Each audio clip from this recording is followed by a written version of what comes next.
Assalamualaikum warahmatullahi wabarakatuh. Perkenalkan, nama saya Hastria dengan NIM 19014030015. Saya akan membawakan materi yaitu kalimat dalam wacana. Kalimat adalah satuan bahasa terkecil dalam wujud lisan atau tulis yang memiliki sekurang-kurangnya subjek dan predikat.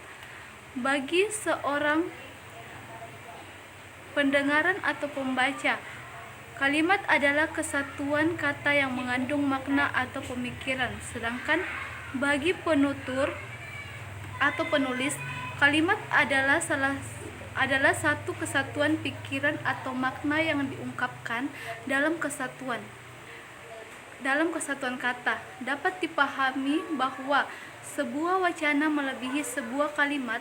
Hal ini disesuaikan dengan pengertian bahasa secara sederhana, yakni alat komunikasi. Bila terdiri dari sejumlah kalimat. Untuk mencapai keutuhan sebuah wacana, kalimat-kalimat tersebut harus memiliki kaitan antara yang satu dengan yang lain. Sebagai akibat dari keharusan makna kalimat di dalam wacana, maka strukturnya bisa bermacam-macam. Pengaitan sebuah kalimat dengan kalimat lain di dalam sebuah wacana dapat dilakukan dengan sarana atau alat sebagai berikut: A. Konjungsi, B. Penunjukan, C. Kata ganti, D.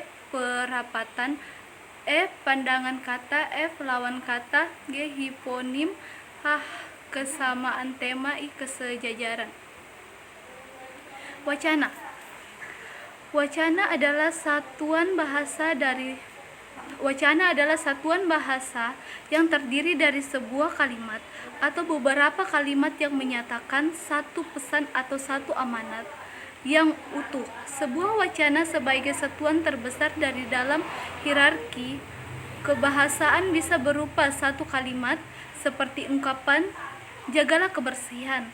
Akan tetapi, lazimnya terdiri dari sejumlah kalimat yang membentuk suatu paragraf. Setiap paragraf dalam wacana memiliki sebuah pikiran pokok dan sejumlah pikiran penjelasan. Beberapa contoh kalimat dalam wacana adalah sebagai berikut. A. Benyamin, artis, penyanyi, pelawak, dan pemain film itu telah tiada. Dia dilahirkan di Jakarta sebelum tentara Jepang menduduki Indonesia.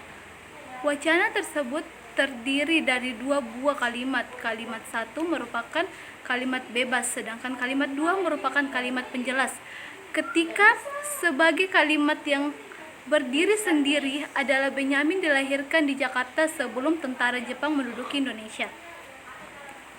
B. Sekarang di Riau amat sukar mencari terumbu. Jangankan ikannya, telurnya pun sukar diperoleh. Kalaupun bisa diperoleh, harganya melambung selangit. Makanya ada kecemasan masyarakat nelayan di sana bahwa terumbuk yang spesifik itu akan punah. Wacana tersebut dibangun oleh 4 buah kalimat. Kalimat 1 merupakan kalimat yang bisa berdiri sendiri, sedangkan kalimat 2, 3, dan 4 adalah kalimat terikat. Kalimat-kalimat terikat. Sarana pengaitan kalimat. Pengaitan sebuah kalimat dengan kalimat lain di dalam sebuah wacana atau paragraf dapat dilakukan antara lain dengan sarana atau alat. 1. Konjungsi, 2. Peninjukan, 3. Kata ganti, 4. Perapatan, 5. Padanan kata, 6. Lawan kata, 7. Hiponim, 8. Kesamaan tema, 9. Kesejajaran. Hubungan kalimat yang satu dengan kalimat yang lain di dalam satu wacana dapat pula dilakukan dengan penunjukan kata-kata yang digunakan oleh kata ganti tunjuk atau pronomina demonstrativa itu dan ini. Kata ganti tunjuk itu untuk menunjuk sesuatu yang jauh atau dianggap jauh, dan kata ganti tunjuk ini digunakan untuk menunjuk yang dekat atau dianggap dekat. Contohnya, kebiasaan untuk menaikkan harga BBM terpaksa dilakukan meskipun didasari akan memberi dampak yang luas dalam masyarakat. Itu terpaksa dilakukan demi menyelamatkan anggaran belanja negara. 2. Kalau kamu rajin belajar, rajin beribadah, dan taat kepada orang tua, tentu hidupmu akan bahagia. Ini kukatakan kepadamu karena kamu sudah kuanggap sebagai adikku sendiri. Kata ganti promina atau kata ganti promina persona.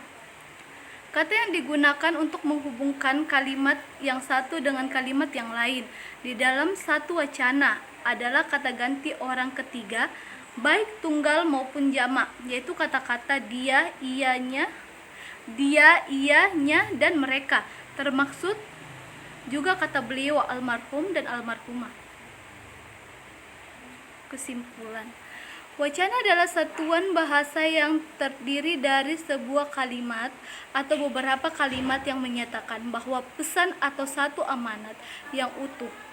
Sebuah wacana sebagai satuan terbesar di dalam hierarki kebahasaan bisa berupa satu kalimat tetapi lazimnya terdiri dari sejumlah kalimat yang membentuk suatu paragraf. Setiap paragraf dalam wacana memiliki sebuah pikiran pokok atau sejumlah pikiran penjelas. Pikiran pokok tersebut direalisasikan dalam sebuah kalimat utama yang selalu berwujud kalimat bebas, sedangkan pikiran penjelas direalisasikan dalam kalimat-kalimat penjelas yang wujudnya berupa kalimat terikat di dalam wacana. Kalimat tidak dapat berdiri sendiri karena satu dengan yang lainnya saling berkaitan. Alif mengatakan bahwa wacana adalah rentetan kalimat yang berkaitan yang menghubungkan proposisi yang satu dengan proposisi yang lain dan membentuk kesatuan. Terima kasih, itulah tadi hasil dari pemaparan materi saya. Jika ada salah kata mohon dimaafkan. Wabillahi taufiq wal hidayah. Wassalamualaikum warahmatullahi wabarakatuh.